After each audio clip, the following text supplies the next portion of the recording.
वक्फ प्रकरण में supreme court के द्वारा दिए गए जजमेंट पर कई मुस्लिम स्कॉलरों के द्वारा कहा गया है वक्फ संशोधन में जिसमें जो बोर्ड का गठन होगा उसमें नॉन मुस्लिमों की एंट्री को लेकर कई सवाल खड़े किए जा रहे हैं। इसको लेकर मेरे साथ बात करने के लिए नईम चिश्ती साहब हैं।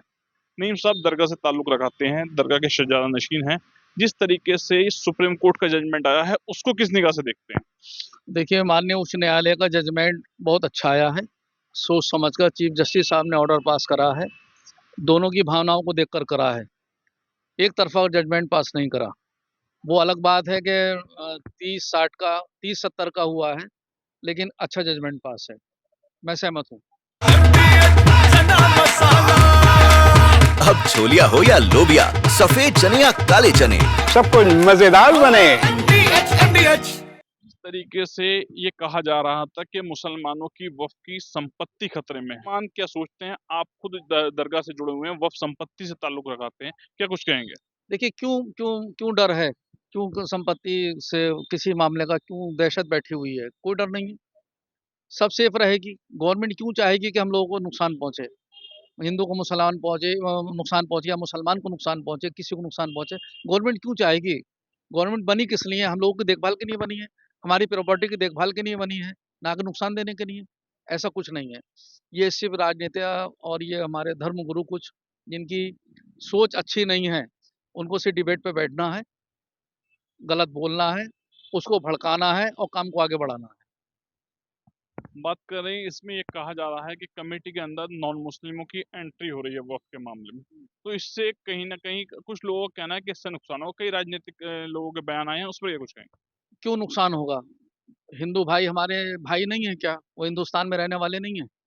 हम लोग हिंदू, मुस्लिम, सिख, ईसाई सब लोग आपस में रहते हैं। अगर हमारे बोर्ड में गठित 3-4% 3-4 लोग उसके अंदर आ जाएंगे गैर मुस्लिम, तो हम वो भी तुम्हारे भाई हैं। उनको नुकसान क्यों है? क्या बात? उनके आने से काहे की परेशानी है?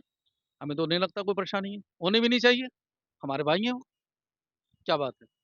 बात करें वक्फ की संपत्तियों की क्या स्थिति है पूरे देश में, क्या कुछ मांग रहेगी सरकार से जिसमें वक्फ संपत्ति में आप लोगों को राहत मिल सके? देखिए, हमारी मांग तो गवर्नमेंट से ही रहेगी कि जिस धर्म से भी, दरगाहों से है, मस्जिदों से है, मंदिरों से है, गुरुद्वारों से है, मदरसों से है, जितनी भी संपत्ति है उसकी हिफाजत गवर्नमेंट करे, उसकी देखभाल करे, और जो उसके केयरटेकर, जो मोतवल्ली, सज्जादगान, जो भी कमेटियां गठित हुई हैं, उनको सपोर्ट मिलनी चाहिए गवर्नमेंट की तरफ से। इतना तो हम कहेंगे, ज़रूरी है।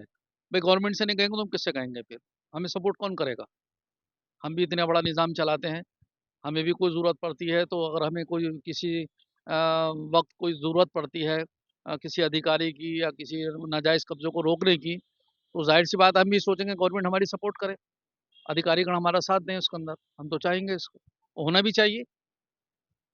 वक्फ को लेकर लगातार ये बात कही जा रही थी कि वक्फ की संपत्तियों पर सरकार की नजर है, सरकार इस संपत्ति को लूटना चाहती है।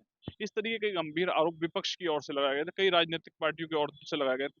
मुसलमान क्या सोचते हैं आप? देखिए, इतना बड़ा मुल्क है हिंदुस्तान, तो मुसलमान क्यों सोच रहा है इस चीज़ के लिए कि हमारी संपत्ति पर ही गवर्नमेंट की नज़र है? ऐसा क्यों है? क्यों सोचे कि गवर्नमेंट के मुसलमान की प्रॉपर्टी पर कब्ज़ा करेगी? ये सोच गलत है हम लोगों की, नहीं सोचना चाहिए ऐसा। और इसको करने के बाद करेंगे क्या वो? क्यों कब्ज़ा करेंगे भाई मुसलमान की प्रॉपर्टी पर? किस लिए करेंगे? ऐसा कुछ नहीं है। ये सिर्फ़ सियासी चुटकुले हैं सारे ये। आपस में बाँटना, मिसगाइड करना, भेदभाव करना, ये कुछ नहीं है। जो प्रॉपर्टी जैसी थी वैसी रहेगी, ना उसमें कोई भेदभाव है, ना ही गवर्नमेंट कुछ गलत करेगी। मुझे तो पूरा यकीन है। सुप्रीम कोर्ट के फैसले से कितना संतुष्ट हैं? मैं पूरा कुछ 100% बहुत शानदार जजमेंट पास हुआ है, और आगे भी हम लोगों को सुप्रीम कोर्ट से और सहूलियत मिलेगी। सुप्रीम कोर्ट के जजमेंट को लेकर मुरादाबाद में नईम चिश्ती साहब से बात की गई, जिनके द्वारा अपना पूरे पक्ष रखा गया है। शारिक सिद्दीकी, TV9, मुरादाबाद। दादी के हाथों का जादू और खुशबू से महकता घर, माँ की मुस्कुराहट और खाने की सुगंध, MDH गरम मसाला। क्योंकि हर रिश्ता है स्वाद से जुड़ा।